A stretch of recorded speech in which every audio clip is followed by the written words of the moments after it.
एक क्वेश्चन बना हुआ है, ये आप लोग पूछे हैं कि सर समबाहु त्रिभुज का क्षेत्रफल का व्यंजक प्राप्त करें, है ना। व्यंजक प्राप्त करके हमको दिखाइए, है ना, कि उसका क्षेत्रफल का सूत्र कैसे हम लोग निकालते हैं, कैसे हम उसको जनरेट करते हैं, है ना। आप लोग ने हमसे प्रश्न पूछे और हम उस प्रश्न को क्या करते हैं, हल करके बताते हैं, समझा के बताते हैं कि आप उस चीज़ों को कैसे निकाल सकते हैं। तो ये क्वेश्चन आप लोग के द्वारा पूछा गया क्वेश्चन है, समबाहु त्रिभुज का क्षेत्रफल का व्यंजक प्राप्त करें, है ना।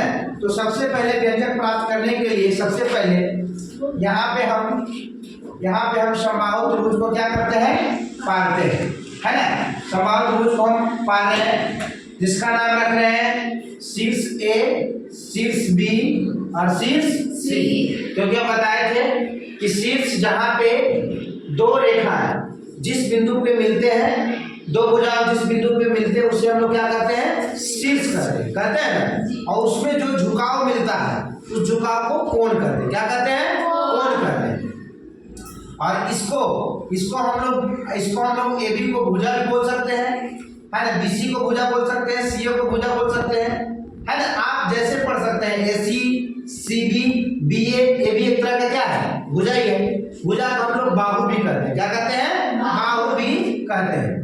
तो यहाँ पे हम देख लीजिए कि सबसे पहले हम हल लिख रहे हैं इधर, है ना, कि कोई भी चीज को ज्ञात करने से पहले उसको हम लोग हल लिखेंगे कि क्या कर रहे हैं। तो देखिए सबसे पहले कि ABC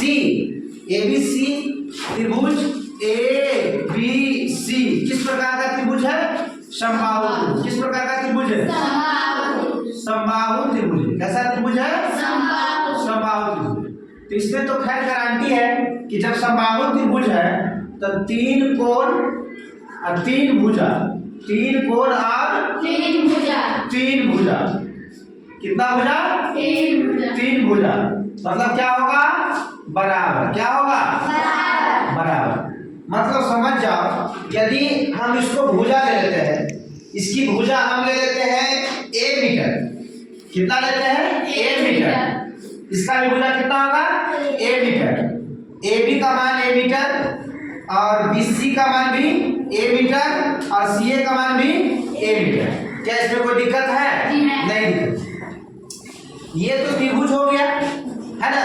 लेकिन हम तुम लोग को पहले हम बताए थे कि किसी भी त्रिभुज का जो क्षेत्रफल का, त्रिभुज के क्षेत्रफल का जो सूत्र होता है 1/2 गुना आधार गुना क्या होता है, ऊंचाई। तो बताइए 1/2 गुना आधार गुने ऊंचाई, पता है ना। तो बताइए, समझ लीजिए कि आपको 1/2 तो मिल जाएगा, आपको आधार मिल जाएगा, क्या आपको ऊंचाई है उसमें, कहीं है ऊंचाई, नहीं। तो सबसे पहले हमको क्या निकालना पड़ेगा, ऊंचाई। क्या निकालना पड़ेगा, क्या जब तक हम ऊंचाई नहीं निकालेंगे तब तक ये चीजों को हमको जनरेट हो पाएगा, नहीं। तो यहाँ से हम सबसे पहले इस पे हम क्या करते हैं, इस तरीका से डालते हैं। तो ये आपका H हो गया, ये आपका क्या हो गया, H हो गया। ऊंचाई निकालेंगे और ये आपका यहाँ से करने का काम किया, ये माध्यिका का काम करने का काम किया। तो जब ये माध्यिका का काम किया तो ये जो भुजा था, ये भुजा दो भाग में बट गया, दो चीज में बट गया ना। यहाँ पे तीसरा चीज आपका ABC है, तो यहाँ पे क्या है, D। यहाँ पे क्या है, D। इसका नाम क्या रख दिए, D रख दिए। तो बताइए जब D रख दिए तो यहाँ पे BD का मान A/2 हो गया और DC का मान A/2 हो गया ना। तो बताइए अब हमको AD निकालना, क्या निकालना, AD निकालना। यदि मान लीजिए कि इसको हम अलग करते हैं, इसको हम क्या करते हैं, अलग करते हैं, यहाँ से हम इसको मिटा रहे हैं। अब इसको हम यहाँ से इस पार्ट को हम अलग करते हैं, तो बताइए इस पार्ट से हम अलग करते हैं तो देख लीजिए कि यहाँ पे जो बना आपका ADC हुआ ना। और बताइए ये A मीटर है, ये भी A मीटर है। और बताइए कि DC का मान कितना है, A/2 है। A कितना है, 2 है। तो बताइए यहाँ से हमको, ये तो A मीटर पता नहीं है, इसका तो मान क्या रखे हैं, इसका मान क्या रखे हैं, तो जब इसका मान H रखे हैं तो तुम सोच लो किसका मान तुम लोग एक एच रखे, इसको एच रखे हैं, तो यहाँ से सोचिए कि यदि हम एच रखे हैं तो इसका देख लीजिए, ये तो आपका हम इसको सही तरीका से लिख दिए, एच रखे हैं तो एच ये आपका ये आदि समकोण त्रिभुज में हम बताए होंगे कि ये समकोण त्रिभुज है, इसका मान कितना हो गया 90 डिग्री। तो इसको हम बोले थे कि एसी को हम लोग कर्ण पढ़ेंगे, है ना, डीसी को हम लोग आधार पढ़ेंगे और एडी को हम लोग लंब पढ़ेंगे, बताए थे ना। तो बताइए कि हमको यदि यहाँ से बोलेगा कि एडी का स्क्वायर बराबर क्या होगा, एडी का स्क्वायर बराबर एसी का स्क्वायर माइनस डीसी का स्क्वायर होगा। क्या होगा, एसी का स्क्वायर माइनस डीसी का स्क्वायर होगा कि नहीं होगा। यदि हमको एडी, तो एडी आपका क्या हुआ, लंब, एडी आपका क्या हुआ, लंब, जिसको हम लोग एच लिखे हैं, इसको हम एच से सूचित किए हैं क्योंकि इसमें ऊंचाई निकालना था, एच हो गया।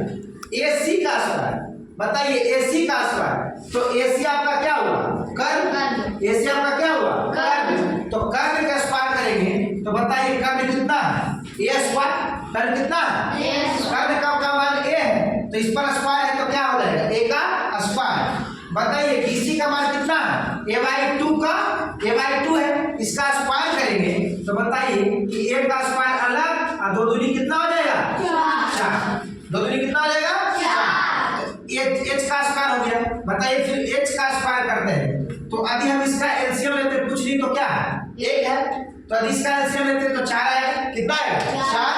और बताइए कि यदि इसको हम करेंगे 1 से भागा देंगे 4 में तो 4, और 4 से गुना करेंगे ए स्क्वायर में तो कितना आएगा, 4a स्क्वायर, और माइनस 4 से भागा देंगे 4 में कितना आएगा, 1, और 1 से गुना करेंगे ए स्क्वायर में कितना आएगा, ए स्क्वायर आएगा। अब घटाएंगे तो कितना आएगा, 3a स्क्वायर बाई 4 होगा, 3a स्क्वायर बाई 4। और बताइए सिर्फ यदि हम एच लेते हैं तो एच लेंगे तो क्या इसका रूट जाएगा, इसका रूट जाएगा ना, 3/4, और ए का क्या होगा, स्क्वायर, क्या होगा, ए का स्क्वायर। और बताइए कि हम बताए थे कि रूट के अंदर में 2 रहेगा, जैसे मान लो कि मोहन और गुणे मोहन रहेगा रूट के अंदर 2 गो, तो उसमें से कै गो निकलेगा, एक गो, क्या निकलेगा, एक गो। तो बताइए कि इसमें से ए स्क्वायर 2 गो है, ए स्क्वायर कै गो है, 2 है, तो उसमें से यदि हम ए को निकाल देते हैं तो रूट 3 तो रह जाएगा रूट में, लेकिन बताइए कि 4 का वर्गमूल कितना होता है, 2, 4 का वर्गमूल कितना होता है, 2, और ए कहाँ आ जाएगा, बाहर आ जाएगा, ए कहाँ आ जाएगा, बाहर आएगा, क्या है, तो क्या हमको एच पता चल गया, क्या है हमको एच पता चला नहीं चला, तो इसको हम लोग क्या कर सकते हैं, समबाहु त्रिभुज की ऊंचाई, समबाहु त्रिभुज की ऊंचाई, ये आपका फॉर्मूला के रूप में हो गया। अब हम चलते हैं आगे, चलते किसका सूत्र हम लोग कैसे अब निकालेंगे, किसका क्षेत्रफल का क्या सूत्र निकलेगा। यदि यहाँ से आपको लिखना है तो जान लीजिए कि अब यहाँ इसको भी हम इस आकृति को देखते हैं तो लिख सकते हैं समबाहु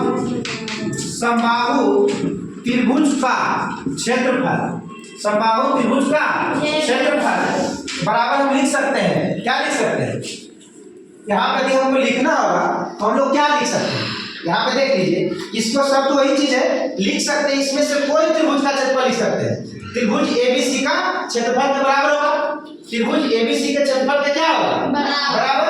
मतलब यदि हम लिख सकते हैं कि एक डायरेक्टली लिखना चाहेंगे तो इसमें हम लिख सकते हैं, इस तरीका से लिख सकते हैं कि यहाँ पे लिखना चाहेंगे तो लिख सकते हैं डायरेक्टली लिख दीजिए, 2 गुना आधार गुना ऊंचाई, आधार गुना क्या होगा, ऊंचाई, जो हम लोग विशेष पढ़े हैं, बेसिक में पढ़े हुए। बताइए 1/2 और आधार, तो आधार जब हम पूरा त्रिभुज को निकाल रहे हैं तो हमको आधार पूरा लेना पड़ेगा, नहीं लेना पड़ेगा, बी से सी तक लेना पड़ेगा, तो पूरा आधार हमको कितना है, 1, पूरा आधार कितना है, 1। और बताइए कि अभी आपको ऊंचाई कितना निकल के आया, √3/2 गुने ए, मतलब √3/2 और गुने कितना आया, ए। आदि बताइए यदि हम गुना करते हैं तो √3 इधर आ जाता है और 2 दूनी कितना होता है, 4। और बताइए ए गुना ए कितना होगा, ए का स्क्वायर होगा। बताइए ये जो निकल के आया आपका समबाहु त्रिभुज का क्षेत्रफल का व्यंजक प्राप्त हुआ। यही तो आपको साबित करना था ना, यही ना आपको निकालना था। तो यही आपका क्या हुआ, समबाहु त्रिभुज का क्षेत्रफल का व्यंजक प्राप्त हुआ। क्या इसमें कोई दिक्कत है? कोई दिक्कत नहीं।